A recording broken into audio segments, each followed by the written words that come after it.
మీరేంటో, మీ వ్యక్తిత్వం ఏంటో మీకు తెలుసు. ఒకరు మిమ్మల్ని తగ్గించాలని చూసినా మీలో సత్తా తగ్గేది కాదు. నిందలు, అవమానాలు తాత్కాలికంగా మీ జీవితాన్ని మసకబార్చవచ్చేమో, కానీ మీకు జీవితంలో దక్కాల్సిన స్థానం ఖచ్చితంగా దక్కి తీరుతుంది. అయితే ఇప్పుడు నేను చెప్పబోయే విషయాన్ని జీవితాంతం గుర్తుపెట్టుకోండి.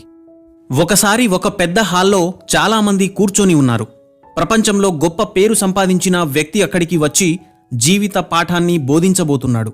10 నిమిషాల తర్వాత ఆ వ్యక్తి వేదికపైకొచ్చి, మీరు నా మాటలు సరిగ్గా విని అర్థం చేసుకుంటే మీ జీవితం పూర్తిగా మారిపోతుందని అన్నాడు.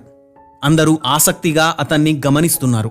ఆ తర్వాత ఆ వ్యక్తి తన జేబులోంచి మిలమిలా మెరుస్తున్న ఒక బంగారు నాణాన్ని తీసి అందరికీ చూపిస్తూ, మీలో ఈ నాణెం ఎవరికి కావాలి అని అడిగాడు. అందరూ చేతులు పైకెత్తారు. మీలో ఒకరికి మాత్రమే ఈ నాణెం ఇస్తాను, కానీ దీనికోసం మీరు కాస్త వెయిట్ చేయాలి అన్నాడు.